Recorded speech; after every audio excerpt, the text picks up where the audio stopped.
Jacob, you have no idea. What was the song today? I'm so glad you asked. It's a song you've never heard of. Okay. Guaranteed. Try It's me. from Jekyll and Hyde the musical. Oh, And yeah, it's you're right. called I've never heard it. It's called Bring On the Men.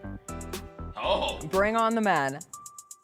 I had a teacher once say that it is the Victorian age musical theater version of It's Raining Men. Okay. And once that was said, I've never been able to forget it. And it's a banger of a song. They used it on an episode of So You Think You Can Dance once, so it did get a little mainstream because they did a really cool dance to it. What's it called again? Bring On the Men. All right, I'm gonna have to find that and listen to that. It's 5 minutes. You need to get to like the last two. Okay. The whole thing is good storytelling wise, but it really picks up the pace at the end. I had that thing blaring driving down MLK this morning. So it's about sexy ass men coming through. Yeah. Oh, like that in the Bring Dr. on the men. Dr. Jekyll, Mr. Hyde. Let the fun begin. They got a musical? Yeah. Wow. Yeah. Okay. Oh, I guess he's got a musical. It's Hasn't only been one around person. in a minute. Okay. I saw Deborah Cox in Jekyll and Hyde the musical. Is it in like LA. a fun musical or are they No, super it's serious? dark. And I mean, Bring On the Men is like a fun, Yeah. but there's also something sinister. About the men as Yeah. they come. Well, listen, Yeah, of course. They're men! We're we- men! We men! You don't get to say that, Jessica. That's I'm so our thing. sorry. Please I'm don't so appropriate sorry. our culture. I We am men. so Jacob. sorry. Jacob. We men. Forgive me. We men. All right. So there's Forgive always me. something a bit sinister when a bunch of men start coming through. True. I'm assuming this is a song that takes place late at night. That's No, when it's we're. a song that takes place in an institution. Oh yeah, we are real sinister in institutions. Yeah. And if you're not in the institution in the middle of the day, so I'm going to assume it's at night also, Yeah, I where we think so. are That's fair. our most sinister. That's fair. As men. We men up in this thing. All right. Yeah. That's exciting. Yeah, it was when does good. that It come was to a the good Orpheum? time. When's the Orpheum making their Next announcement? week. Next week. Oh, the announcement? I don't Yeah. know. We'll find out. What's up, everybody? It is Thursday, February 26th. It is going to be a good day. Jessica Benson with you from the Grind City Media Studios in Memphis, Tennessee. CJ Hurt behind the glass coming up on today's show. A rough one for the Grizzlies last night against the Golden State Warriors. If you missed it, I'll let you know what you missed. Plus, some interesting words from Pat Spencer, brother of Cam Spencer, following last night's loss. We'll go through the NBA last night, a big win for the Pistons in a 1-versus-1 battle. Plus, the NBA is sending an independent doctor to check up on the Utah Jazz. We'll get into that. Teresa Walker will join us. We'll get her thoughts on the latest from the NBA. NFL Combine starting today in Indianapolis. We'll talk some college hoops as well. Then it is Thursday. That means it's a draft day. And in honor of some of the conversations around this city this week, we're drafting best hotel amenities. What are the best things you've ever found yourself getting as courtesy of a hotel? We'll do that. We'll do some Theater Thursday. I saw 3 movies this week, including the GOAT movie, the new animated Steph Curry movie, and guess what? It was awesome. We'll talk all about it. It is a Thursday. You know what we say. It's raining men. Oh, hallelujah. It's raining men. Keep it going. Amen. I think it's hey, hey. Are you ready to transform your pool into a stunning oasis? At Mainland Pool Service, they're a family-owned business committed to keeping your pool looking pristine all year round. They believe that pool care should be proactive, not reactive, which is why their skilled team handles everything from routine cleaning to complex issues with precision. They prioritize clear communication and personalized solutions to exceed your expectations. Join the Mainland Pool Service family today and experience the difference their expertise and dedication can bring to your relaxation retreat. Contact them now at mainlandpoolservice.com. The long goodbye begins. A very special evening with Journey. Final Frontier Tour.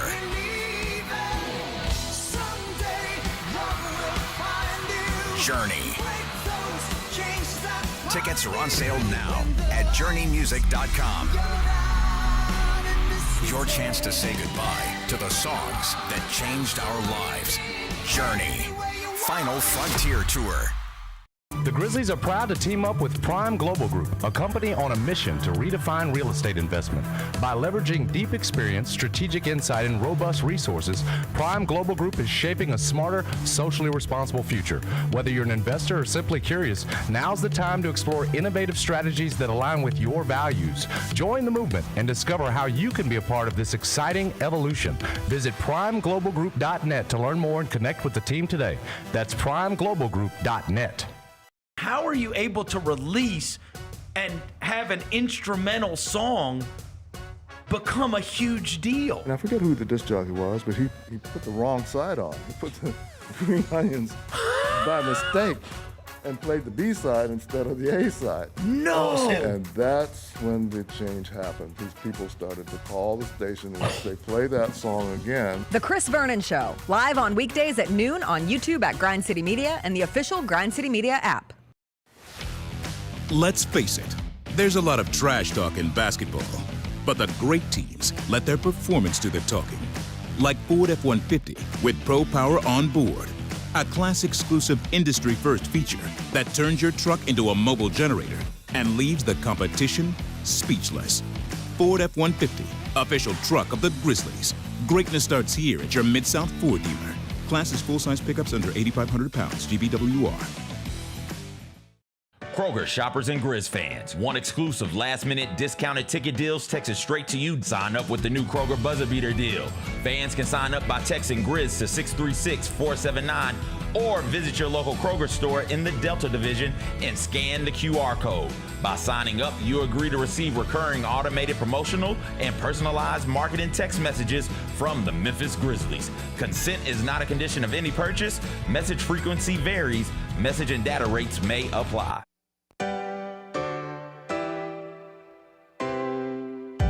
Feels great to feel the sunshine. Gotta own the day like it's all mine. Just got paid in his own time. Been working hard, I've been on the grind. I deserve this feeling, having my way. I've been on this healing.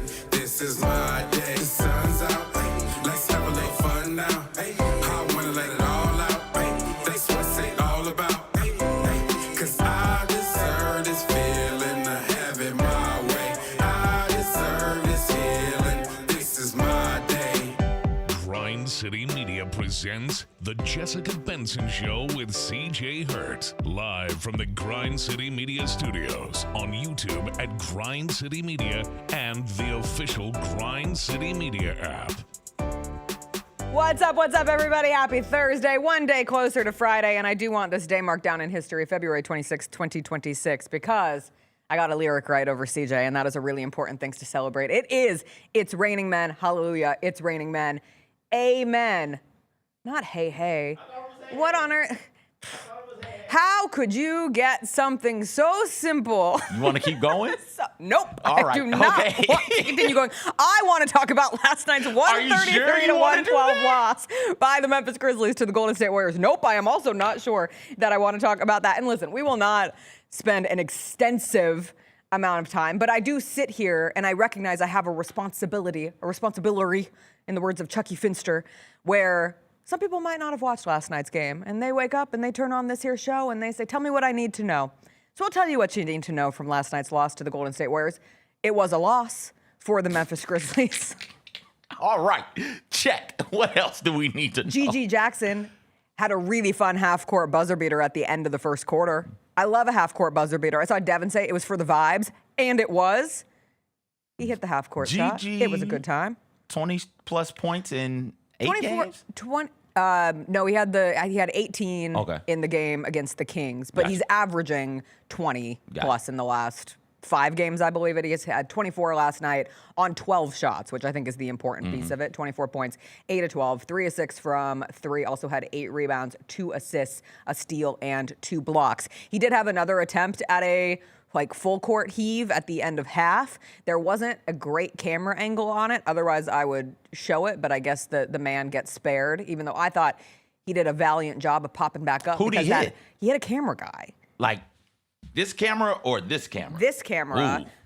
Down here, where it hurts. Guy is in the stomach? Under that. Men don't have a fupa. What'd he get hit at? You know where.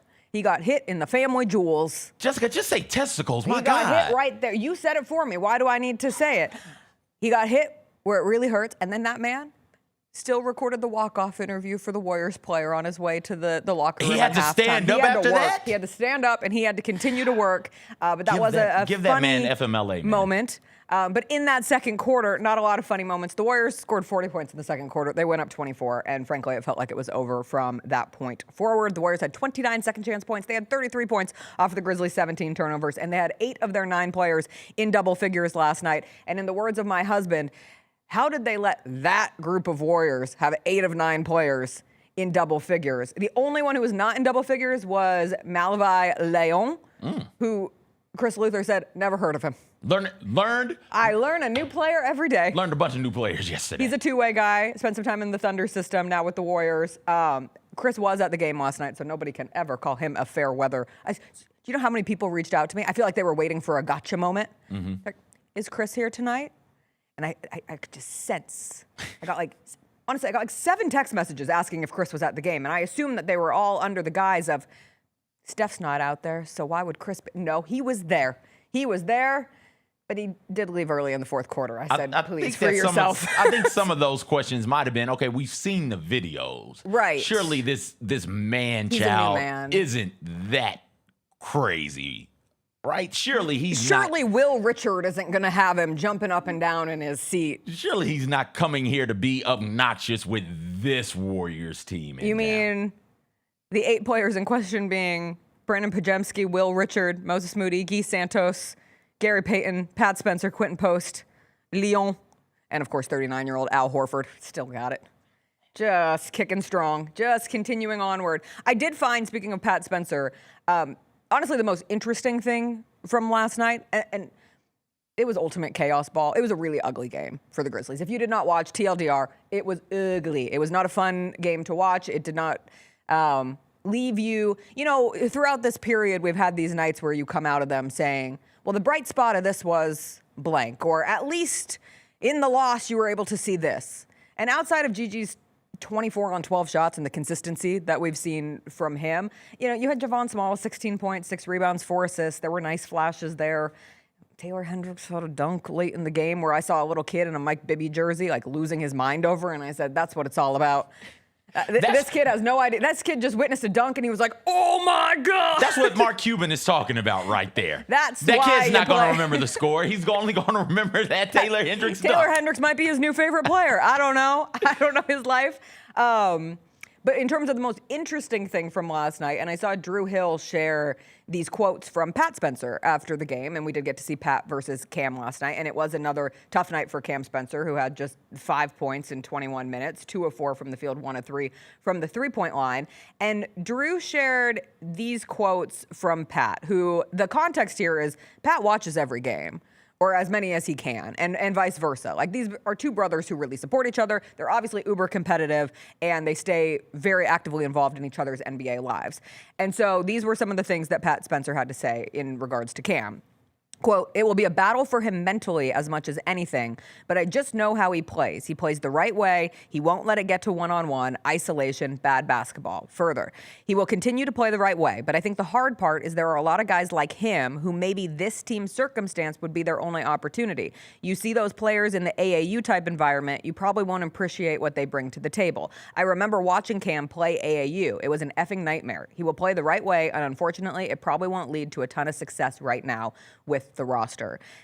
And I really thought that was a pretty poignant observation from Pat Spencer. And there's a lot of truth in it. And when you find yourself watching these games, and if you're frustrated with particular players' performances on night to night or making declarative statements, I do think it's important to remember, like, Gigi can go get a bucket. Ty Jerome can go get a bucket. And sometimes he'll jack up really far threes, as was the case at the end of that game last night. Those felt like frustration threes. Kind of concerned? No. Okay. No, because I've seen him do the good stuff. And I understand, and again, like what his role was supposed to be with this team. And for the rest of the guys who are currently playing, I think Cedric Howard could go get a bucket. Obviously, Zach Edey is a different case. But for a lot of the guys on this team, and particularly those who are trying to carve out their role long term, if that role is them coming off the bench, they're more system guys. Be it a Cam Spencer, be it someone like a Jalen Wells who is struggling a bit to find consistency and to find a lot of offensive success. He's still playing his butt off on defense. He was the only positive plus-minus, and again, flawed stat, but he was the only one with a positive plus-minus stat last night for the Grizzlies. I know Walter Clayton has this big opportunity ahead, first-round pick from last year's draft. They get him in the trade with Jaren Jackson Jr. He's had a rough go of it so far. He is 5 games into his time with a new team as a rookie, and he has no big. Like, this team has no big, and that creates a lot of problems, and it doesn't necessarily facilitate a natural training ground for this group. And so it's hard to understand how much stock you can take in something when you're not being able to really see, not a full picture even like a half picture. You have to be smart about what you're looking at. You have to, all right, is that a good possession? Forget whether or not the ball went in. Is that a good possession? Is that a good shot? Defensively, forget whether or not the ball went in. Were they doing the things that we need them to do in the future defensively? Like, that's how you've got to look at these things, especially when games, which is going to happen, get a bit out of control for you because it is ugly, because you don't have a center, because you're lacking some depth across the board. And so I brought up I think what you're saying about Pat's statements about Cam. I understand that you've got to be looking at, okay, why did he take that shot there? That's why I brought up the Ty Jerome stuff, because it wasn't just late in that game. There was a couple, I think, maybe second quarter, third quarter, where it's like, yo, why did you come down and just hoist that shot, one pass, and take that shot there? You don't want, we talk about losing creeping in as a cultural thing. The losing creeps in there because people in games like that end up doing things they don't typically do, and it ends up enforcing bad habits or habits you don't want to have enforced. So if you're going to be out there playing, it's great that you're playing hard. It's great that you're competing. But hey, Scottie Pippen Jr., you kind of got to take care of the basketball a bit, right? Like that's the thing we're looking at is, hey, can you take care of the basketball for us? Pretty please. Like, you've got to be able to do that. There are things like boxing out, things like being in the correct spot on the defensive side of the ball, where you've got to be able to look at as a coach and as a front office and say, okay, this guy, we know it got wonky there because we're running G.G. Jackson at center sometimes. But this guy at that position where he was on the defensive side of the ball, he was in the right spot. Now, could he stop the man he was guarding from scoring? Probably not. But he was in the right spot. And in the future, that'll be somebody else there. But he has shown an ability and an understanding from an IQ standpoint of where he's supposed to be in help in relation to the ball and his man. And you kind of got to let it sit right there. So I understand that Cam has had a bad stretch here, and others have had bad stretches as well. But are they doing the things that you need them to do in the future? Never mind the results of today or tomorrow. Next season, can you see them fitting in? That's where we kept saying early in the season when Cam Spencer was having to play so much point guard. It was admirable, and the goals of that at that point in the season were still an idea of, can they make a push for a postseason run? But we also continuously said the best spot for Cam Spencer, you're in a real ouchy position if you're asking Cam Spencer to play point guard for you. That's not what he was supposed to be for this team. He did a good job. Yeah. And he showed an ability to create for others. He had a stretch there where he was doing a really good job facilitating and getting assist passes leading directly to buckets. But Cam Spencer, we know he needs somebody to create a shot for him. Cam Spencer, Jalen Wells, and a couple of these other guys, if they're your primary focus, you got them. You got them. You can handle them, no problem. When somebody else becomes the primary focus, when there's a different player who's able to create for others on the court, and somebody who puts true pressure on you defensively, so you have to help off of one of them, that's when they feast. That's when they are at their best. And right now, the way the team is, there's just not that guy out there, and you're asking dudes who may have at some point in time in their careers early in college or in high school who were creating then to create against a completely different caliber of defender and defense at the NBA level. And they're bumping their heads up against that wall, which I think is a good thing. That's a part of those scars, but you don't want to take too much, to your point, from it. Clayton was struggling. Has been struggling his entire rookie season. Yes. It's not new to here. It's not new to here, but being here, the change certainly doesn't help facilitate growth in that sort of a way. So I kind of, for me, man, I kind of think it's a wash for him this year. Which is like, hey, go out there, stay in shape. We'll give you a couple of things, get the reps, and we'll try this thing again next year. We'll take a real long, hard look again next year. It's just tough, man. You got Hendricks out here, who I'm pretty sure is supposed to be a perimeter player. I'm pretty sure. I know he's a forward, but he's more small forward than power. And you got him out here banging with dudes down low on the block. Like that's just not his game. So you got to just find a way to make it through the rest of the season and know what you're looking for in these types of games, and don't get so overwhelmed by final score and the feel of the game. It's where I did find DeJounte Murray's comments yesterday really refreshing. When you look at all of the teams that are no longer actively trying to win basketball games, right? DeJounte Murray comes out and it's like, no, actually, we are. This all stemmed from Murray on social media yesterday clarifying that he never requested a trade out of New Orleans. He said that the whole organization knew that he was locked in to come back better than ever to help make them in a play-in push and whatever comes after that. And somebody was like, play-in push? The New Orleans Pelicans, the 17-42 New Orleans Pelicans, a play-in push? And this was DeJounte Murray's answer. He said, duh, are we a contender? No. Can we reach top 6 spot? No. Can we build some momentum playing together and building winning habits for the rest of the season? Yes. Can we treat every game like a championship game and win? Yes. Can we get in them last spots in the play-in? Duh. And I wouldn't say it's a real duh. They are significantly out of the play-in as it stands right now. 11 games out of being in the play-in. But the biggest part of this is, of course, they can try to win games, because what are they not trying to lose for? A first-round pick. They don't own their first-round pick. So that is necessary context. But I did find myself reading that, and I was like, hell yeah. I love that. I love that from a veteran leadership standpoint. For a team that, and you have to think big picture. You cannot just look at it as, why is this team trying to take this approach and the Utah Jazz have another potential season-ending injury ahead? They gave Markkanen all of the injuries. Wasn't like hip, thigh, hamstring, knees and toes. Lauri Markkanen reportedly hurt his hip and ankle at practice yesterday and needs an MRI. That's the shot. Here's the chaser. The NBA will send independent doctors to Salt Lake City to verify his MRI. Listen, maybe they, like me, are just starting to wonder if the Jazz facilities are booby-trapped Home Alone style. Maybe they're going for a wellness check. Maybe they want to make sure everything is in order, because these injuries, I mean, I'm telling you, they're crazy here. But the Jazz will now be down, if Lauri Markkanen is out, Markkanen, Jaren Jackson Jr., Walker Kessler, Yusuf Nurkic. They're all done. Everybody's doing some version of this, right? Are the Jazz being targeted? Somebody complained. They already got fined. I mean, one of those that Jacob says is Oklahoma City that complained. One of these owners complained. Jacob is saying that Oklahoma City wants the Jazz's pick. We got to get the voice of God for Jacob. We have to.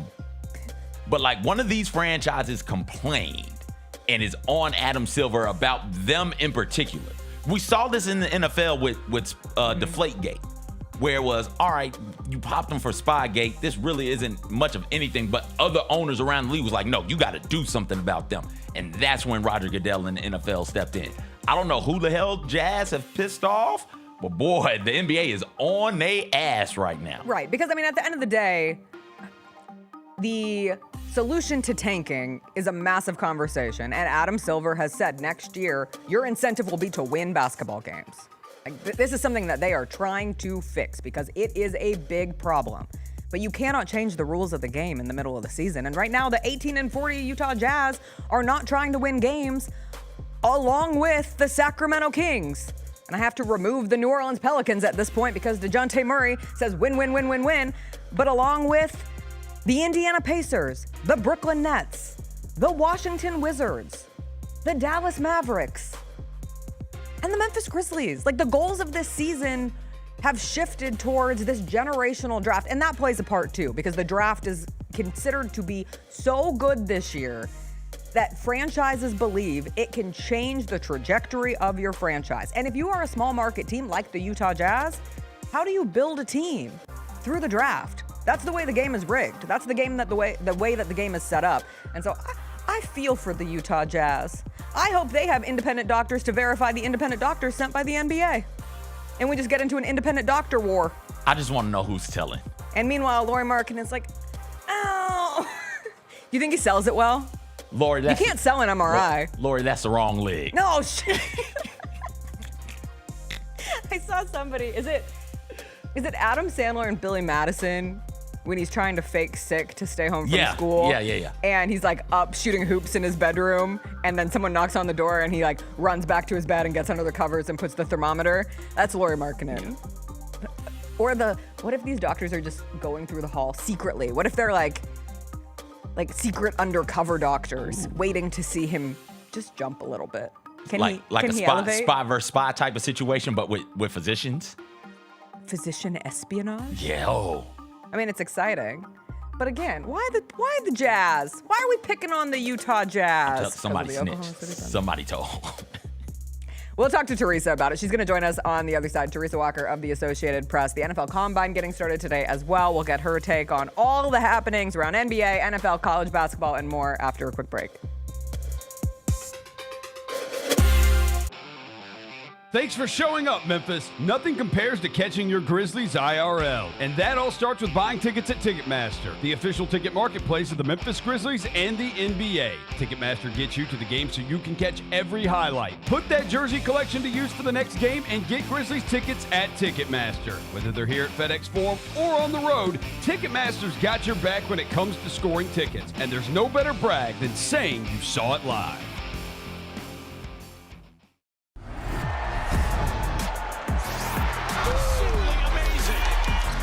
Wells, a rhythm three. Yes, sir! That's an exclamation point on this game. Grizz fans, defend your home court from pests with Terminix. Before cockroaches, spiders, and mice show up, Terminix it with our pest-free 365-plus year-round protection plan. Visit Terminix.com today and enter code SAVE50 at checkout to save $50. Terms apply. Go Grizzlies! I risk my life to tell y'all these truths. Cat Williams is back. Brand new material, a new tour, and the same legendary laughter he's delivered for decades. Nick Cannon got 136 children, Jesus. Did you know that? Always classic, always Cat. White people are friendly. You can call them at 3 o'clock in the morning with the wrong number and they won't even be mad at you. Hello? No, I'm sorry. No Shaquita here. The Golden Age Tour. March 6th in FedEx Forum. Get tickets at Ticketmaster.com. Thanks for showing up, Memphis. Nothing beats catching your Grizzlies IRL, and nobody knows that better than you. So next time you want to hit up a game, Ticketmaster's got your back with tickets to every upcoming matchup. Whether you're catching the Grizzlies at home or on the road, you'll find tickets at Ticketmaster, the official ticket marketplace of the Memphis Grizzlies and the NBA. Keep putting that jersey collection to use and get Grizzlies tickets today. There's no better brag than saying you saw it live. See you courtside again soon, Memphis.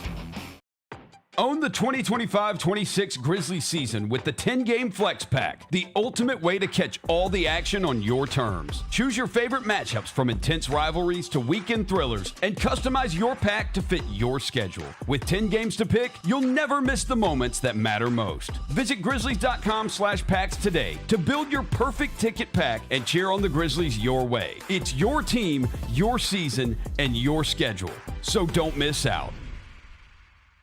Tiger, I guess, probably delivered or created the biggest headline from the weekend by leaving open the possibility that he will play at the Masters. I don't think it's very likely, but anything with Tiger seemingly throughout his career, even in the late stages coming off injuries, has been possible. I mean, it will take a Herculean effort, I would believe, Gary, for him to be able to make it. But I think, I'll say this, if it is all physically possible, I think he will do it. The Gary Parrish Show, live on weekdays at 10 a.m. on YouTube at Grind City Media and the official Grind City Media app. Now that's the new edition way. I feel like there's another level we can take it to. What you think, Mike? 2 steps ahead of you, Slick. What's good, bro? What you doing, man? I'm in. Woman, you don't even know what I'm getting ready to ask you. Here's the vision. all three of us on the same stage every night. Gonna be crazy. No barriers, no separation. It'll be like 9 kings and a queen. The next level starts now.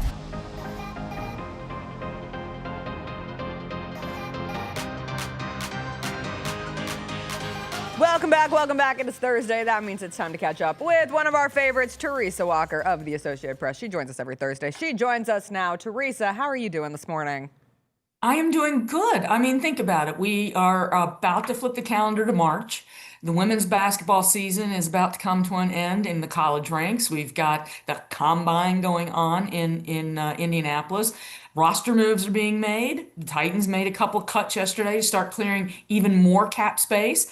And yeah, the Olympics are over, and and before we know it, March Madness. At least for those of us in the college ranks, not in the pro ranks at the moment. Teresa, I'm getting into women's college basketball right now. I'm about to tune in hot and heavy this weekend. Are there some teams that you think I should be paying extra close attention to?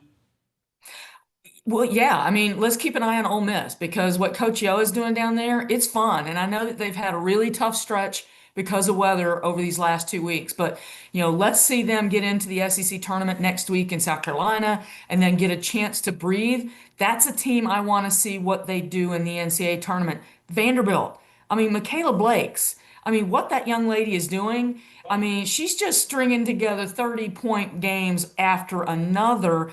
And Vanderbilt, they have their regular season finale at home tonight. They go to Knoxville on Sunday. They have a chance to win the most SEC games. I know there's been expansion, but their most ever. They've already tied the best in franchise history with 2 games left. That's a team, guys, that I think that for the first time in an incredibly long time, nearly 20 years, we're looking at a potential Elite 8 and maybe better team in Nashville with Vanderbilt women. Lady Vols, I know a lot of people are confident that they're going to make the tournament. I'm not so sure. If they keep sliding away, I mean, what is it? They've lost 7 of 9, 8 of 10 or something. I mean, it's getting a little ridiculous here. This is winning time. This is when your team needs to be getting its stuff together, and I'm not seeing that in Knoxville. And they have never, ever missed an NCAA tournament in Knoxville with the Lady Vols, ever. The one year that it was a question, COVID canceled the tournament. So in March of 2020. So let's just keep an eye on them. What's the deal with Tennessee? Why are they all of a sudden, because they were a top 15 team at one point, weren't they? Why are they all of a sudden on the downswing? They've had a player here and there. Janiah Barker wasn't available on Sunday, didn't travel with the team. I mean, they don't shoot the three well. They can't score layups. I mean, they don't play defense. And when you don't do that all at the same time, you're not going to win games. So they have got some issues here. And, Kim Caldwell, she's got this system where, it was cute. It was interesting. It's like, let's see how this goes. A year ago where, she kind of subs in like hockey lines, right? Well, right now it doesn't seem to be working. So we'll see if they can get it together going into the tournament or the SEC tournament, and where I think they need to win 2 games to help themselves and get them off of a bubble. Because guys, you don't think that there's somebody on a committee that's more than happy to say, this team is finishing strong, this team in Tennessee is not, and look to give them and move them off the bubble? I know what the net and all that says. Don't give anybody a reason in March to think you shouldn't be there. And the Tennessee Lady Vols are doing just that. Tennessee ends with number 6 LSU and number 5 Vanderbilt. Last tough. 2 games of the season. CJ just wanted to bring up women's basketball to make sure that we mentioned that Michigan beat Ohio State last night in an excellent game. I was going to make sure that it was mentioned for the sake of CJ. Those Wolverines on the female side, they doing things. Hadn't been this excited since Nas left. Shout out to Hillman. Yeah, we're going to have, you guys think I'm bad. Wait till we have Final Four men's and women's basketball teams at the University of Michigan to go along with our 1, 2, 3, 4 dudes from our hockey team who we put on the U.S. national team that just won gold. Oh, get ready. It's going to be on and popping over here in this booth. Just wait. Teresa, on the men's side, go ahead. Well, just real quickly, in the Middle Tennessee area, because of the Michigan fans that are in this area, thanks to the old Saturn plant, those folks have a nickname called Prednecks. We may have to come up with something for CJ, cheering all these Michigan teams in the state of Tennessee. Just call me Big Ten champ. Make sure you say that. The M militia could stand for Michigan or it could stand for Midi. No. Really know. It stands for Midi. that M stands for Midi. With the men's side in the SEC, Teresa, it was funny. We talked to you last week where Vanderbilt lost inexplicably to Missouri, and Missouri almost gave up that game in spectacular fashion, but they didn't. And then they beat Tennessee, too. And you look at the ranked teams here in the SEC with Florida coming in 7th in the latest AP rankings, Alabama at 17th, Arkansas at 20th, Tennessee hanging in there at 22nd, and then Vanderbilt at 25th. What do you think is the biggest thing that needs to get settled before we make it to the SEC tournament? Well, it seems like the title is set. It looks like Florida's going to have a chance to just walk away with that. And let's not forget, they won the SEC tournament last year on their way to an incredible March performance. So that's the thing. We're still seeing projections that the SEC is going to have 11 tournament teams. Well, just as we were talking with the women, this is the time where you start impressing people because you can help yourself seed-wise by winning a couple games here as we finish out the regular slate. And, again, like the women, Vanderbilt is going to be at Tennessee to wrap up the regular season schedule. That's going to be a big game for both of them because, Vanderbilt beat Georgia last night and it put that one away when Georgia tried to show that they could come for them, and they held on to that one. But, it doesn't get easier. Tennessee's hosting Alabama on Saturday night. So, finish off strong, just like we were talking about with the Lady Vols. You need to finish strong because especially for 9, 10, 11, if you're thinking you're set for the NCAA tournament, sorry, no. There are all these bubble teams. And in the state of Tennessee alone, we've got Belmont. I think they're at 26 wins already. Austin Peay is trying to win it's the Atlantic Sun. Yeah, exactly. Yes, the fly is open. Sorry. East basketball is doing really well. So you've got these mid-major schools that are like, I'll take your bid, please. And again, we can say in the SEC territory that it just means more. But when that committee gets in a room, any excuse to take one away from the SEC, they're going to be looking hard at it. So earn your resume, earn your seed, and move yourself up. If you can avoid a 5. I mean, I'm already seeing projections. Vanderbilt playing Belmont in the first round in Tampa. Oh my God, would that be an incredible game? And I might just take Belmont, okay? And it won't be because it's a 12 over a 5. It's because Belmont is a really good team. So help yourself, help yourself, and get a better seed and avoid some of those first round killers in the NCAA tournament. That's what this week and next week and then the conference tournaments are all about right now. For regular season titles are fine, but if you're not in contention for that, go help your seed. Right now, Tennessee, according to Joe Lunardi, would be a 5 seed taking on 12 seed South Florida. So they've got a chance, Teresa. You're right, to win a couple of games and move up a seed line. Instead of being a 5, be a 4 seed. God forbid you do something special in the SEC tournament, maybe even jump up to a 3 or something like that. So it'll be fun. It makes the end of the college basketball season fun. And real quick, I saw a graphic a couple days ago, and it showed teams, the Final Four locks, Final Four potential. And there's 2 Tennessee teams on that group, Vanderbilt and Tennessee. The problem is, for all the times we've seen the Final Four potential, we've seen the other side of that. So look in the mirror. Who are you going to be? Teresa, the NFL Combine gets started today. For you, what is the biggest storyline going into the Combine this season? Well, I'd like to say it's the number of quarterbacks that aren't going to be throwing, but Jamard McCoy talked this morning, and he's not working out. He's not doing any of the skill drills there. He's going to work out at his pro day at Tennessee. This is a guy who tore his ACL last January at 25, didn't play all season long, and you go to the Combine to meet with the teams. So it's like that's part I don't get. It's like, is the Combine getting to the point where these guys just aren't doing these things? There's 319, 320 guys that were at the Combine. Joey Aguilar getting a late addition, losing his preliminary injunction last week. So, who actually is working out? But I mean, yesterday we heard Ruben Bain saying that nobody's asked him about the length of his arms, and it's like, brother, they're gonna measure that. Don't worry.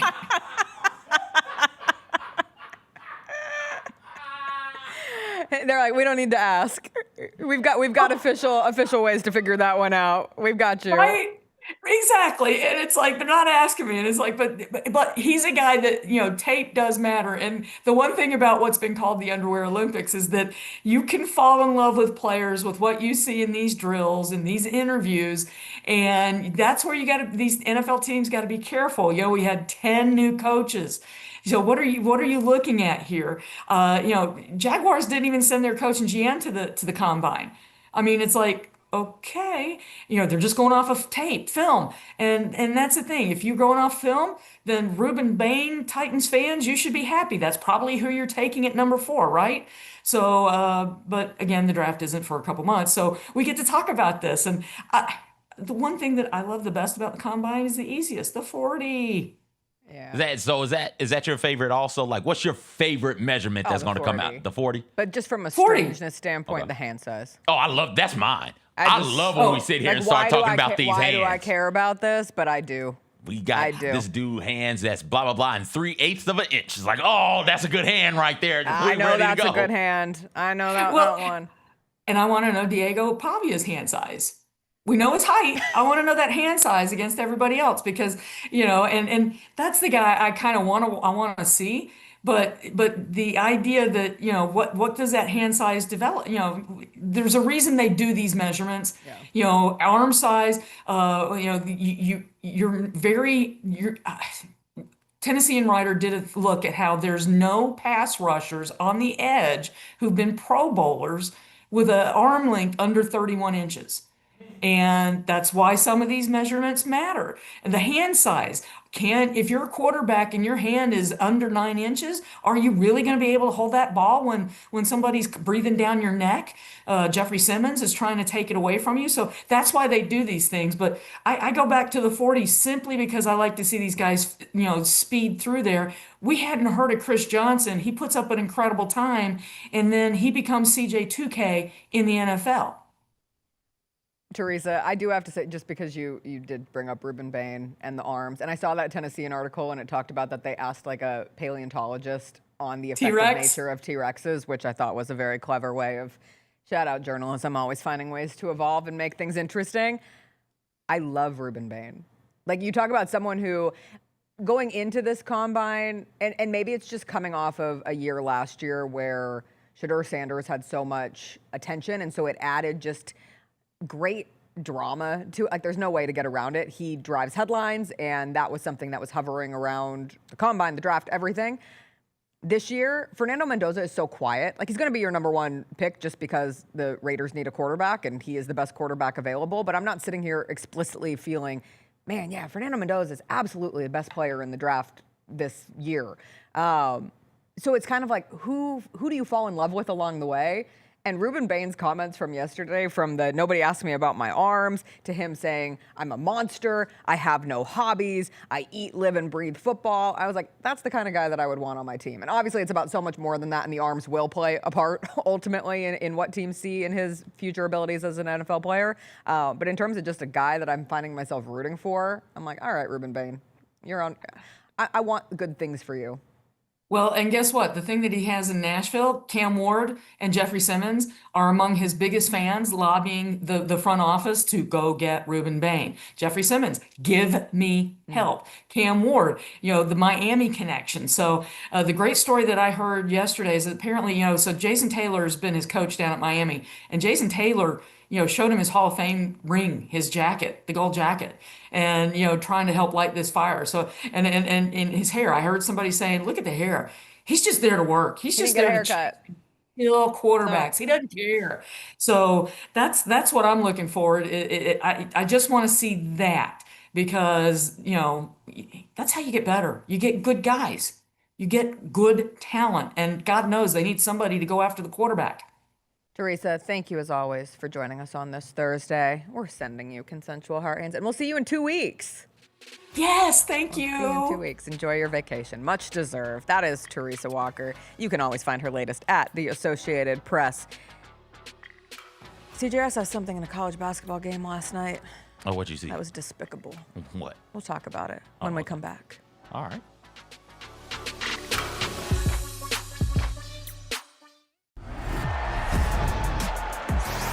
Absolutely amazing.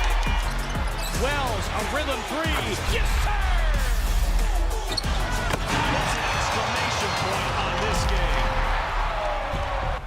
Grizz fans, defend your home court from pests with Terminix. Before cockroaches, spiders, and mice show up, Terminix it with our pest-free 365-plus year-round protection plan. Visit Terminix.com today and enter code SAVE50 at checkout to save $50. Terms apply. Go Grizzlies! The long goodbye begins.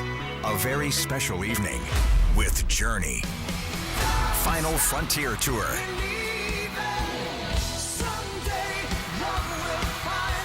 Journey. Tickets are on sale now at journeymusic.com. Your chance to say goodbye to the songs that changed our lives. Journey. Final Frontier Tour.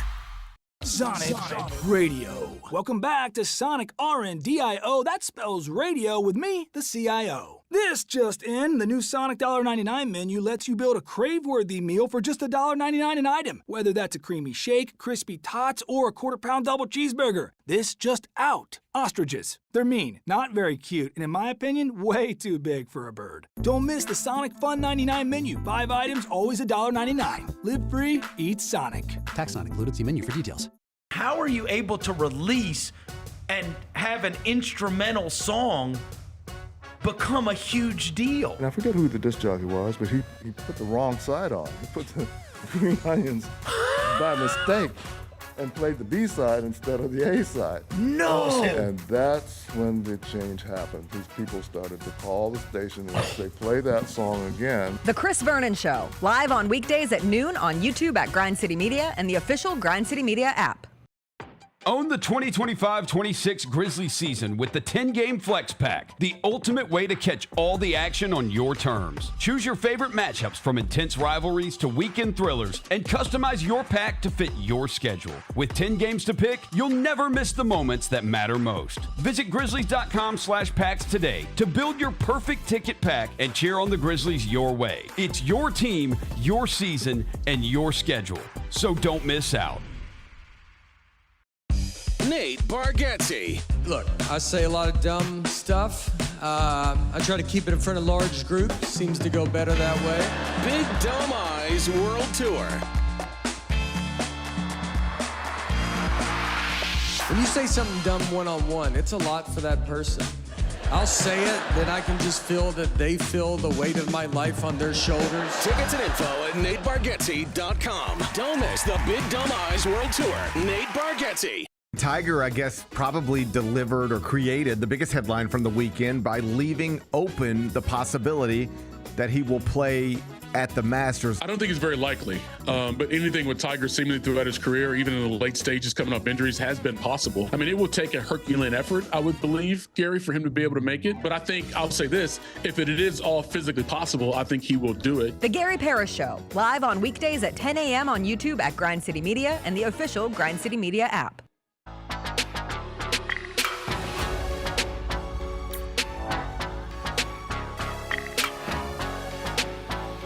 Welcome back. Before we get into our draft, and we are drafting best hotel amenities on this Thursday in honor of all the hotel conversations that have transpired in the city over the last week. Shout out Anthony Edwards, shout out Draymond Green. Great sign at the Grizzlies game last night, CJ. It said, Draymond, I hope you didn't get any sleep in your hotel room last night. And it said, what she said, or he said. I didn't see who was holding it, but it was a good sign. I saw this last night, college basketball. Number 6 UConn beat number 15 St. John's 72-40. And St. John's went 2 of 28 in the second half of that game. They missed their last 24 shots from the field. That's a lot of red up there. Their last field goal came with 17 minutes and 28 seconds left in that game. They made 2 shots coming out of halftime. They never made one again. This is the 15th ranked team in the country. Air balls, bricks. Was watching the highlights on SportsCenter this morning. I think it was poor Bryce Hopkins. I swear I watched him get swatted 3 straight times. Like at some point, pass the ball or try something else. It was just swat, swat, swat. And so then I became fascinated by this game because it's number 15 St. John's. It's coached by Rick Pitino. How does Rick Pitino feel about his team missing 24 straight shots? And it is the largest loss for St. John's against an AP-ranked team since March of 1960, back when they lost by St. Bonaventure. For Rick Pitino, second largest loss as a head coach of an AP-ranked team. But in my looking up what Rick Pitino was doing during this game, I stumbled upon Dan Hurley's under timeout break with his team. At that point, they're up 20-22. And this was Dan Hurley in the midst of what would turn into St. John's missing 24 straight shots. Take a listen.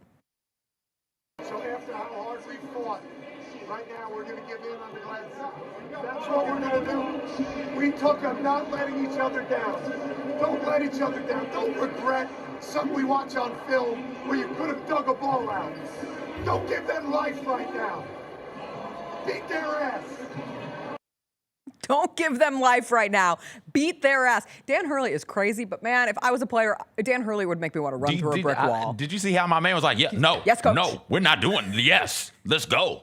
Yes, beat that ass. No, we're not giving them anything. I love that. I love that moment. There are certain coaches who step into the huddle in that situation and instill that type of a fire and a demandment that, hey, you guys do this the right way. Do it the right way. That don't end like this. Yeah. End on their necks. Don't let them breathe. Just destroy them, demolish them. And as a player, like you said, that's what you want. That's what you want to go play for. Yeah, we didn't let a team score. I was like 7 or 8 years old. The coach said something my dad didn't like in one of the games. So on the get back game, so we played them the first time and we won. I think coach said they're not as good as you. You guys let that game get away or something like that. My dad heard it, did not like it. And so the next time we played them, he's like, yo, check this out. If they don't score in this game, we're not going to practice. We're just going to do a pizza party. And I don't think you've ever seen a collection of 7 or 8 year olds more locked in on the defensive side of the ball. We beat them. I think we beat them like 18, which is a lot for 7 to 8 year olds, but we beat them 18-0. They did not score. And you remember to this day. They were crying about it. We were locked in. You need that, man.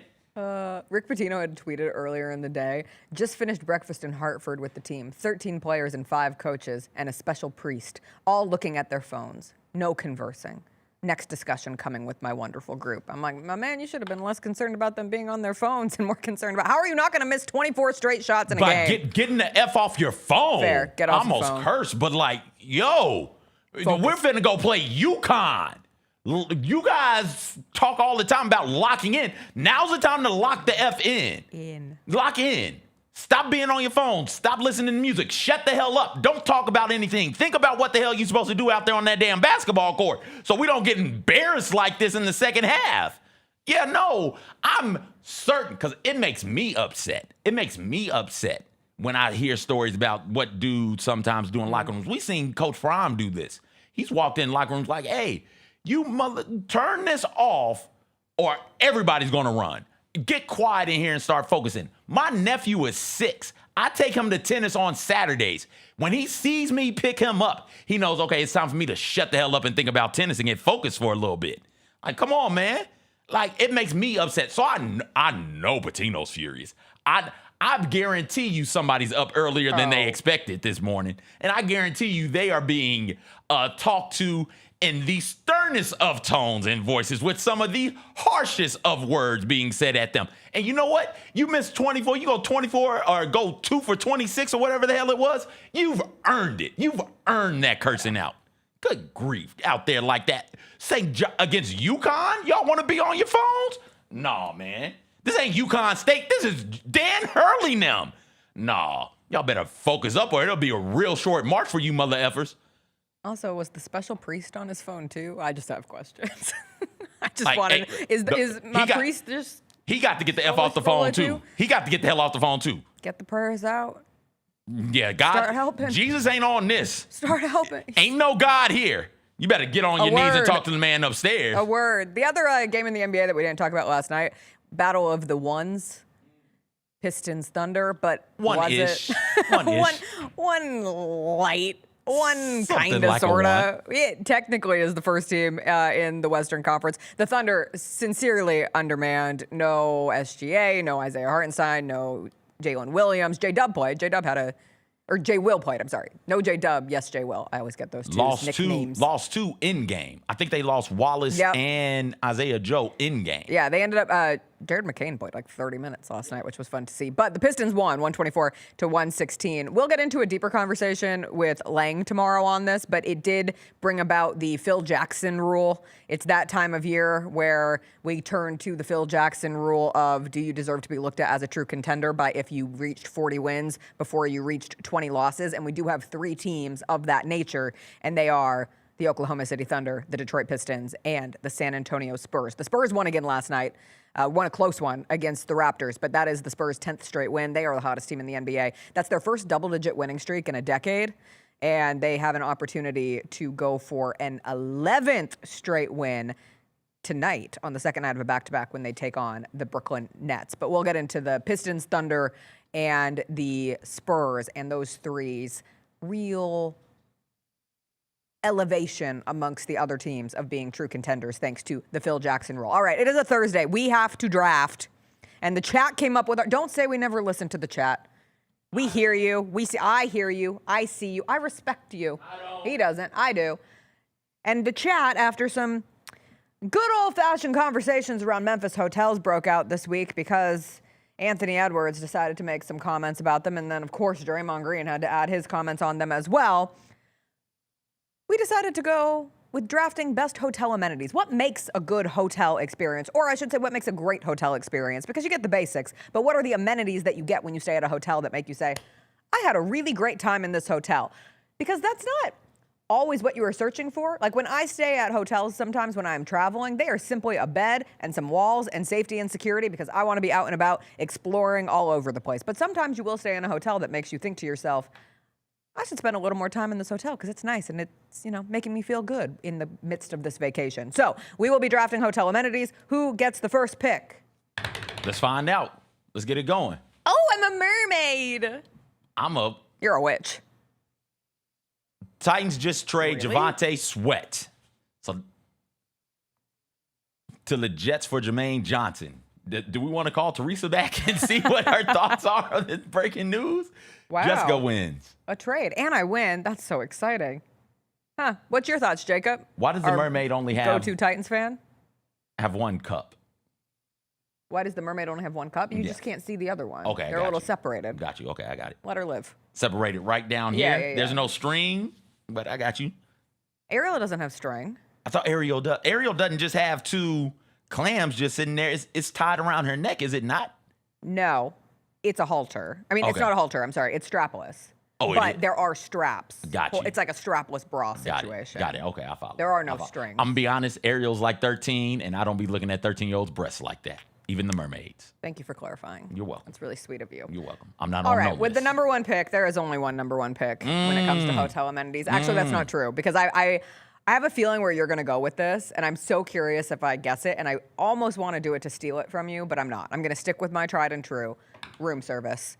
There is nothing better than room service. Having someone deliver a $30 plate of chicken tenders, it makes you feel like the richest person alive. Is it worth it? Absolutely not. Does it make you feel good? Absolutely. And if you're on a business trip, of which I don't take very many, but there have been times where I've been on a business trip and there's just nothing around the hotel and you think to yourself, I guess I'll have to order chicken fingers from room service tonight. And whatever your version of chicken fingers, that's just me. Chicken nuggies. I'm gonna get my tendies and I'm gonna have a good night and I'm gonna eat them in bed. I'm gonna have my chicken nuggets and a glass of wine in bed because why not? I'm not doing it at home. I can do it at my hotel. Room service.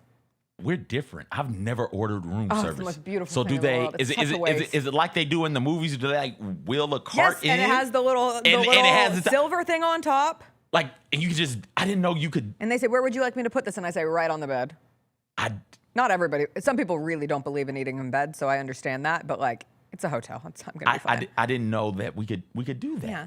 Now I want to try room service. The person comes service. and they roll the cart, And then they take the tray and they say, "Your dinner." Really? But they don't really have an accent. It's incredible. I've never It's done so it. awesome. How have I never done it? New goal unlocked. Next time I'm at a hotel, like, is it? But not all hotels have room service. Okay. That's why it's an amenity. Got you. Okay. Like, so not every hotel. I need to find a has room hotel with service. room service and then Like, a order lot of the room hotels I service. stay in these days have like the grab and go options downstairs. That's not the same. that's I don't not- want to have to walk downstairs. Got it. I want to pay an ungodly amount of tax To have them come to up to you. have them bring me this meal and then tip on top of the ungodly amount of service tax that's already on it. Got you. Okay. All right. What are we doing? Gosh, I was not prepared for you to do that. So now I'm trying to steal something from you. I thought there was a clear 1, 2, clear. Didn't think about room service. Never done it. I'm gonna go a good breakfast, a quality breakfast. Like I want to come down the stairs and there be fresh bacon. Miss me all the way with muffins and cereal. I don't want your oatmeal. I don't want to go to your waffle not maker, asking for although it's continental. fine. Get Continental the hell up out of here. Give me the good breakfast with good breakfast meats, good eggs. Been to some hotels and they make you omelets to serve. You just stand there and tell them what you want in your omelet. I'm not trying to give the game away for free. You guys want to be a sponsor, you know who you are. I'd love to be sponsored by you. But yeah, they make the omelets right there in front of you. There's fresh fruit floating about there as well. A good breakfast. Oh, fantastic. Okay. Love it. Get the day started. Okay. This might surprise you. This might surprise everyone. But when I say it, you're gonna agree. Good luxury toilet paper. Good toilet, but I do not want your single ply bullshit when I am spending my hard-earned money at your hotel. I want toilet paper that holds things. I want to be able to blow my nose with your toilet paper and it doesn't blow a hole straight through the toilet paper. There's still more. And it doesn't leave your nose all Doesn't itchy leave and dry. little pieces on it. No. I want toilet paper. Better yet, if you have a bidet, but I'm not asking for a bidet everywhere I go because sometimes they freak me out too. We're in America. We don't have bidets everywhere. Good toilet paper represents a great hotel. If you have good toilet paper, you have elevated into a space where I'm like, if you have good toilet paper, you probably have good other things. It's a good bar setter. So toilet paper didn't make my list because we travel with toilet paper. We don't leave it up to chance anymore. We just bring our own roll of toilet paper. And we got the Charmin Extra Soft, right? Oh. And that's how we roll. But that's a good pick. That's a real good Thank pick. you. If I take pool, do I also get hot tub? Yes, you get the whole spa facilities. Is that what it's called? The whole spa facilities? But the pool and the hot tub, that's it. Good. Like that's if you got kids, man, you get you a hotel with a good pool in it. Just say go down to the pool like a and leave me the babysitter. hell alone, and they'll be fine in there for As long as they can swim. hours. And I'm gonna be honest, you don't even need to know how to swim because nobody's pool is more than 3 or 4 feet deep. True. So just stand up. Love a good pool. Love a good hot tub. Also, as a grown lad, you get not sure everybody's been in it, but you get in that hot tub, get in there with your special lady friend.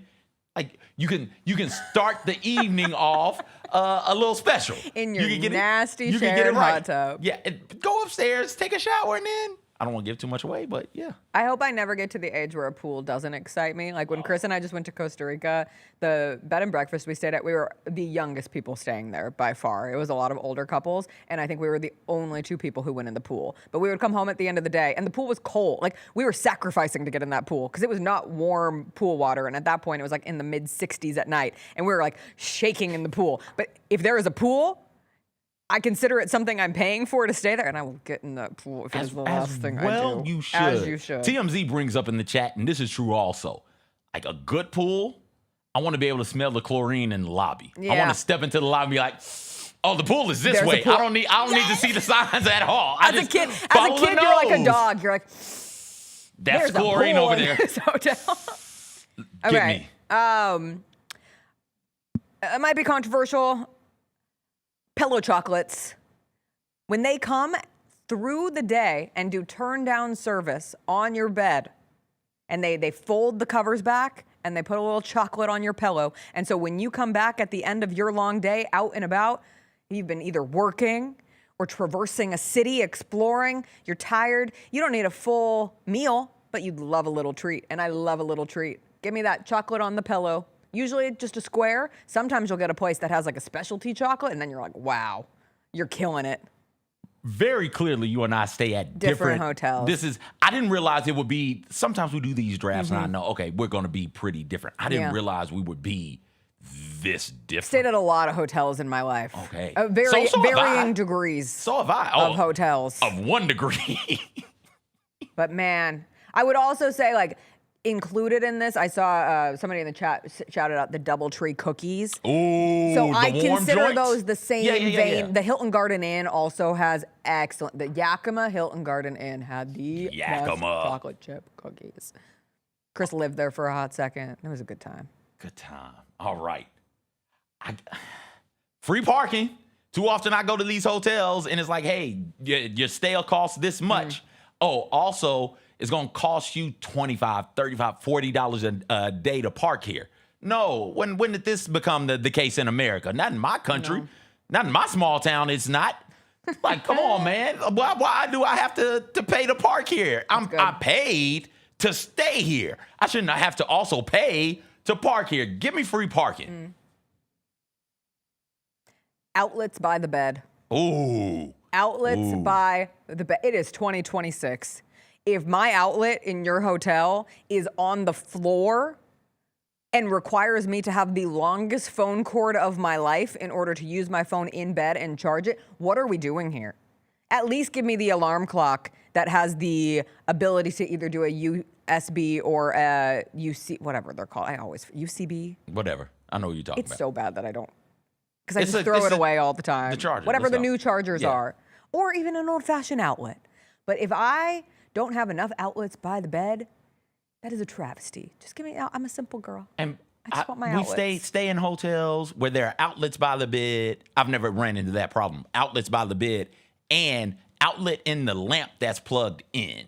So if it's not an outlet by the bed, that lamp is there. You can just plug into the lamp and then plug your devices in and charge your devices. That's another good one. Oh boy.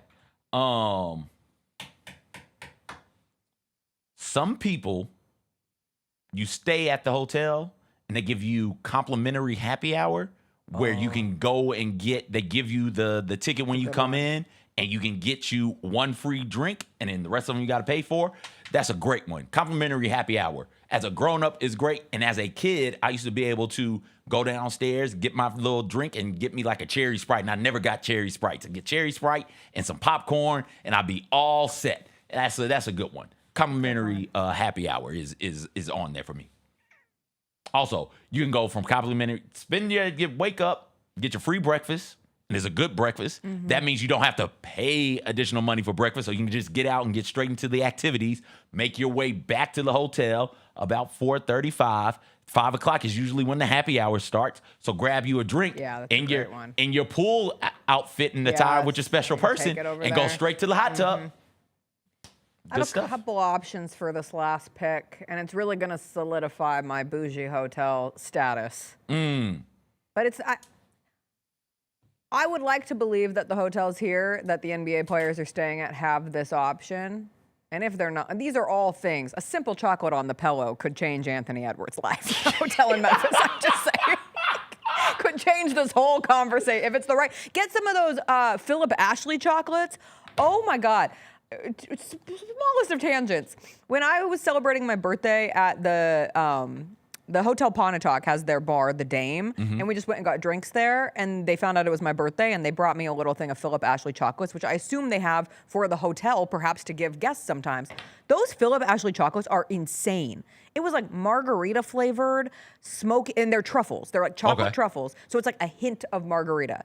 Smoky barbecue. I bet that's wonderful. Elvis peanut butter and banana. That's probably pretty good. I forget what those four. I was like, these might be the best chocolates I've had. Again, take these advice.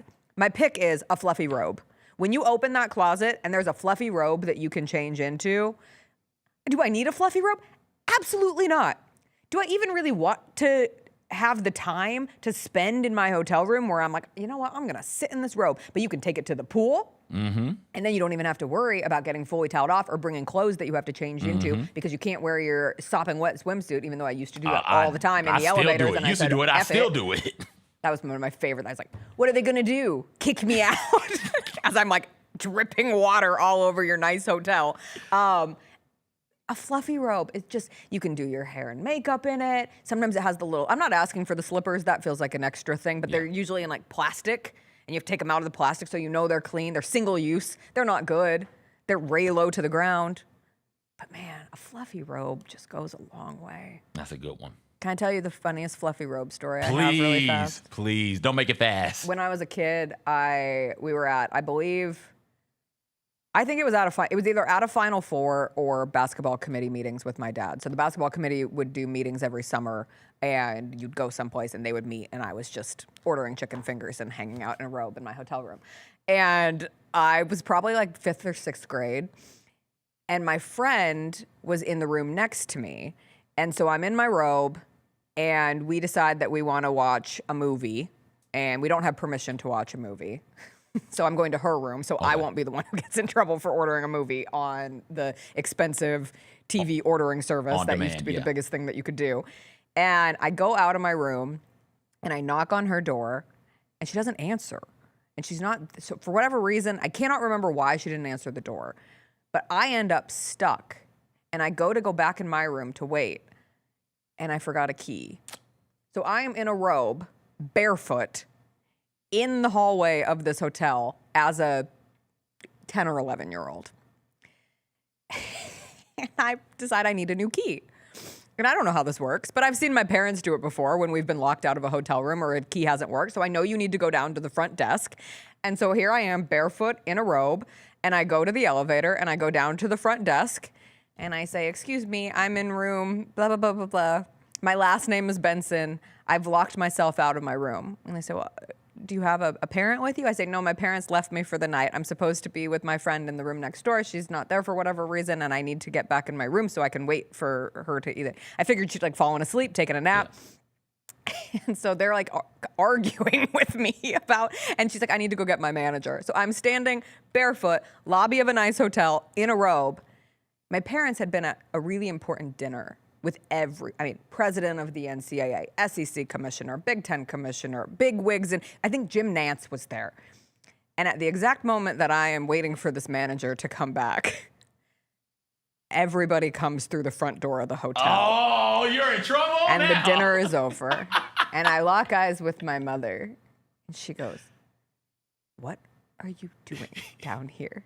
And I have to tell the entire group that I have locked myself out of a hotel. And now that I'm thinking of it, it was at a Final Four because then the next year at the basketball committee meetings, they were so nice. They used to be a family. Somebody brought me, one of the wives brought me a robe to my room and said, just in case you lock yourself out of your room again. And that is how I got stuck out in anyway, that's why you always need a robe. Okay. Just barefoot. I cannot barefoot. imagine. I can just tell my parents seeing my bare little feet saying, what the hell is she doing here? I can't imagine the chill that went down your spine when you saw everybody come in. Just petrified. Just like, oh no. I've been caught. Oh no. And like, I caught for what? I just locked myself out of my room. We had a very long talk about how if you're going to stay in a hotel, you need to know the responsibility of staying in a hotel, and you better have your key. And you want to know who very rarely loses a hotel key? Me. Oh, shout out to you. Thank shout you. out to your parents in that moment, because mine are just gonna snatch me robe and all, and we're gonna get in the elevator and have a very physical conversation in the elevator on the way to the room. All right. Listen, man, we've got two different hotel stayers here. I'm going to continue that trend. Give me a good ironing board, please. If I'm in a hotel, I'm probably from out of town, which means I brought clothes with me that need to be ironed when I go out. I need sometimes the ironing boards are like this, and it's like, yo, I'm a grown-ass man. I need a full ironing board, please. Give me a good ironing board with a quality iron, please. Please and thank you. It means the world to me. That's good. I would say complimentary happy hour that's a good pick for me. Yeah. Yeah, it's good. And you don't even, and sometimes they do it where you don't have to like drink alcohol. You can just, like I said, get you a soda and grab you some popcorn or pretzels and just sort of chill out and hang out. It's a good way to end the day. So many times, man, people don't understand. Like the hotel is your introduction and the last thing you see in a particular area or city. So got to put your best foot forward out there. Don't want it to be. Otherwise, you'll have some NBA players talking trash on a podcast. And it'll just ruin the whole trip. And people will be like, yo, I don't want to go back to that city. I know. I don't, because the hotel was awful. The events could have been fine. What the activities you did there could have been great. The people you met there could have been great. But you'll remember, I woke up and was miserable. I went to bed and was frustrated because of the hotel and the hotel service. Did you have anything else on your short list? Yeah, conditioner. Like there's always shampoo, but please, God, give me shampoo and conditioner. I have been burned so many times not bringing my own conditioner on a trip because my hair without conditioner is straw. Okay. Like if I just wash my hair with shampoo, these luxurious curls do not happen without a little conditioner. Like free bikes. Sometimes hotels have like a free bikes that you can like have if you're in a big city, and then you can take. When we were in Amsterdam, they had free. That was awesome. You could just like rent the bike for the day. You just have to make sure you bring it back.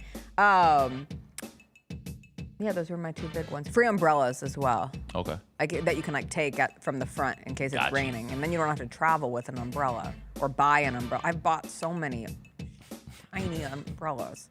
What were else on yours? Microwave fridge. Right, like microwave. Oh, that's important. Because what am I supposed to do with the leftover? And that's the other thing. That's frustrating.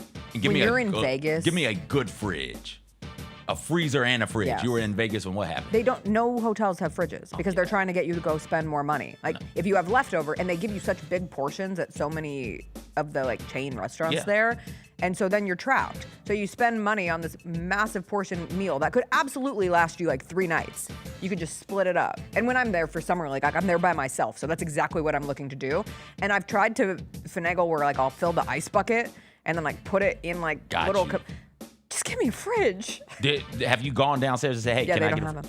Or they'll say we're out. They'll say we have a limited number available and they're all out at this time. Give me the fridge. Towels, quality towels. That's something I don't always travel with. That's true. But a good towel goes a long way. I don't want to feel like I'm bathing with sandpaper. Yeah. That's not great. That should have been taken. Yeah. That's a good one. I thought you were going to take it after the toilet paper. Good pillows. Good pillows. Oh, a good bed. Good pillows.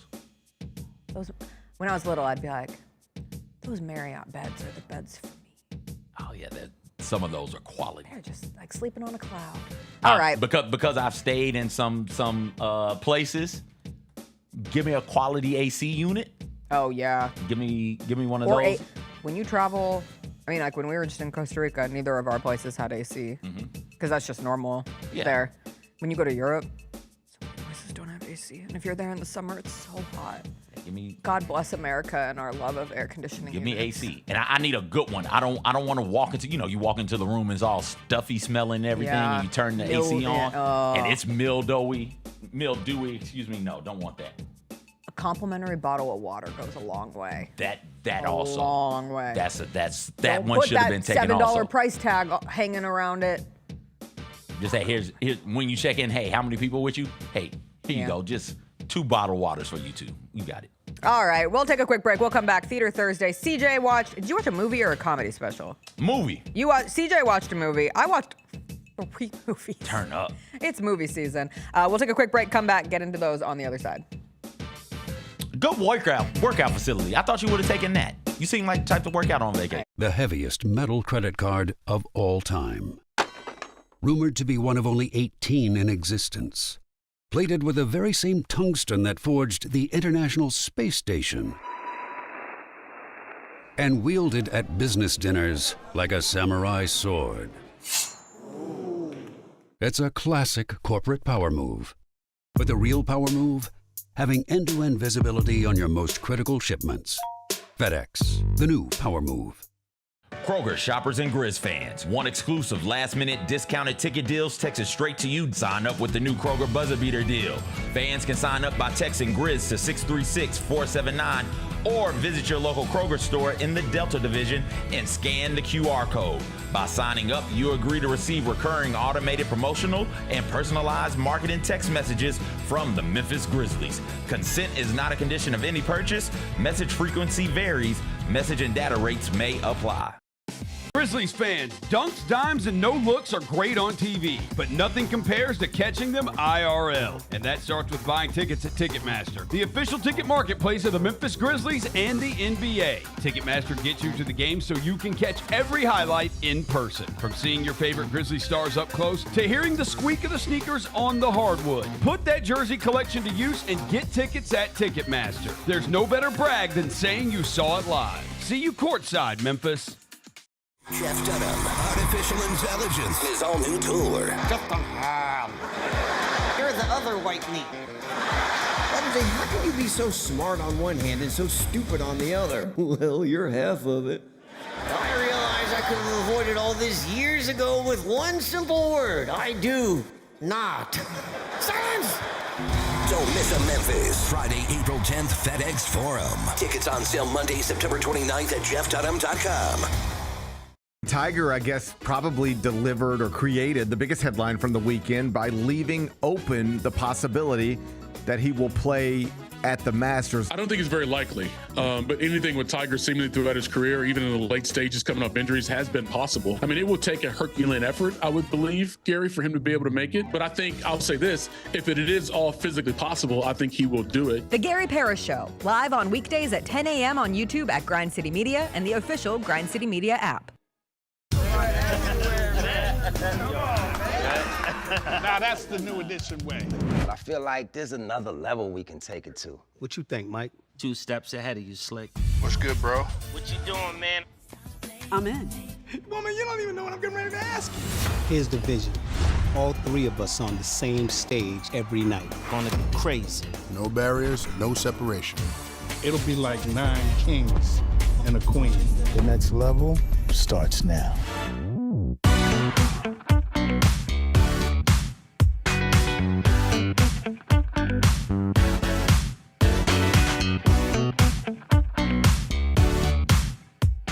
One Collabs presented by Pinnacle Financial Partners brings Grizz Nation hyper-local Grizz gear from Memphis designers. The homemade Blackout Edition collection from Memphis brand Breezerk by Breeze brings a new twist to last season's popular drop.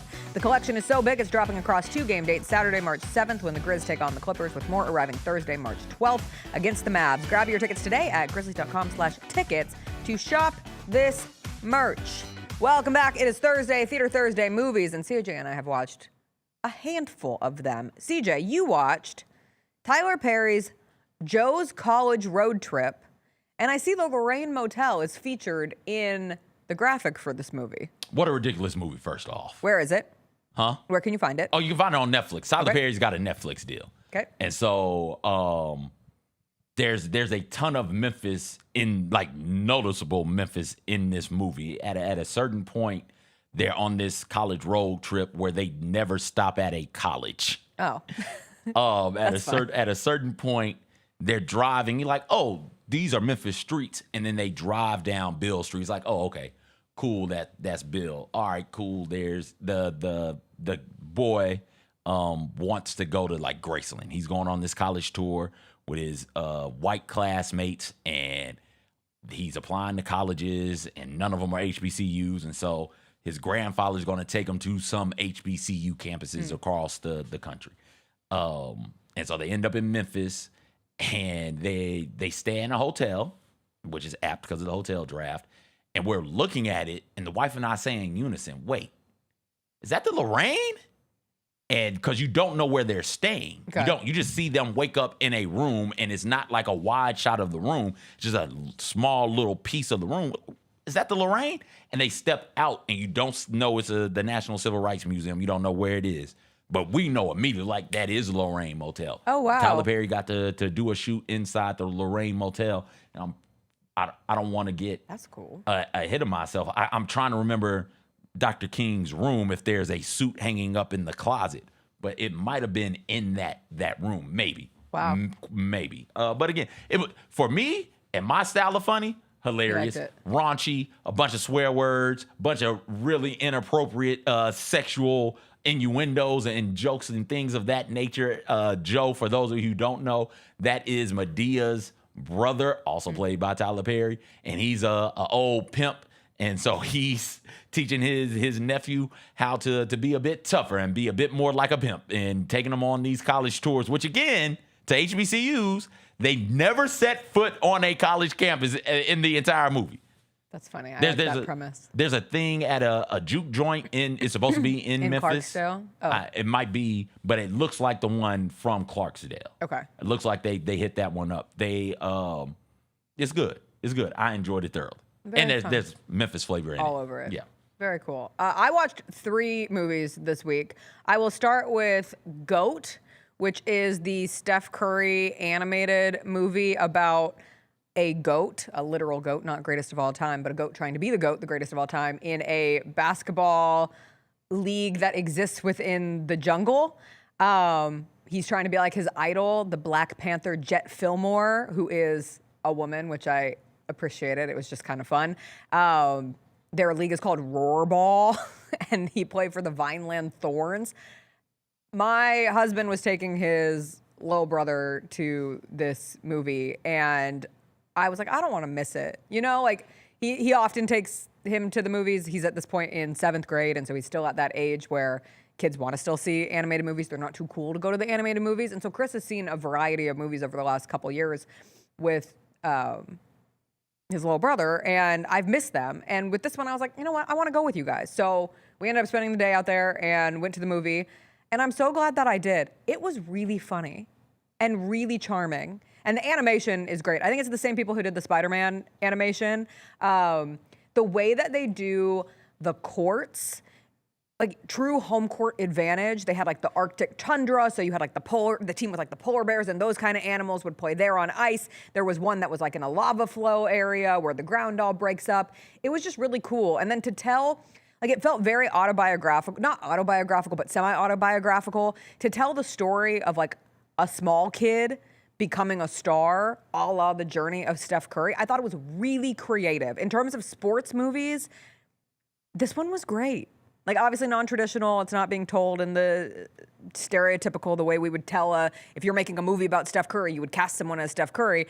That was very, very fun for him to go about it in the way of, I'm gonna take a goat who doesn't belong in the traditional roarball with all of the really big creatures and have him find success that way. Also, the villain, it's Dylan Brooks.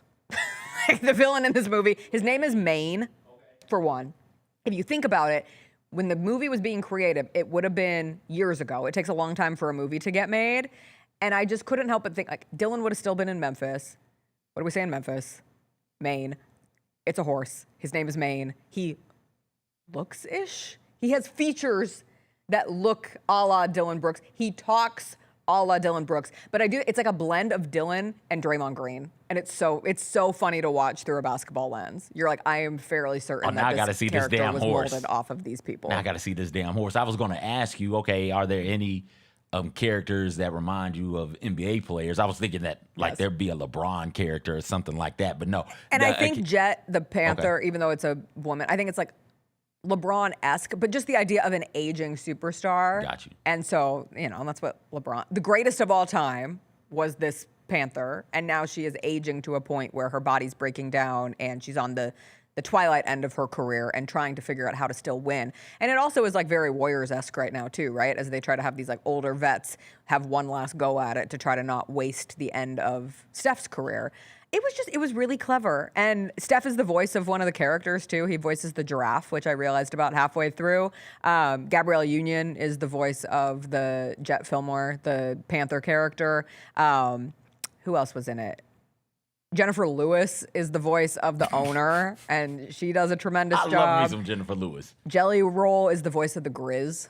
Okay. Which was kind of fun. I was trying to see who the voice of the main was. Aaron Pierre, who Oh, we know Aaron Pierre. Yeah, we know Aaron Pierre. Aaron Pierre is a sexy, flexy, light-skinned dude. And he was the voice of Mufasa in the live that's action who he Lion is. King. Yep. Yeah, and he played Malcolm X in the Genius Malcolm X movie. Gotcha. Anyway, totally recommend it. Both of you have kids, and if you don't.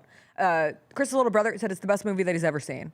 And it was really fun to like be with a kid seeing a movie like that who comes out and it's like, I think that's my favorite movie. And you're like, that's so sweet. Like it feels good when you are with a kid who really enjoys a movie like that. So LeBron had his Space Jam version and Steph has this animated movie and I thought it was cool. Oh. So that was really good. I'm continuing my quest of Academy Award nominees. I have 3 left. Okay. And like 2 weeks to get there. I can do it. But we watched The Secret Agent, which is a Brazilian movie nominated for Best Picture. Its tagline is Brazil 1972, a time of great mischief.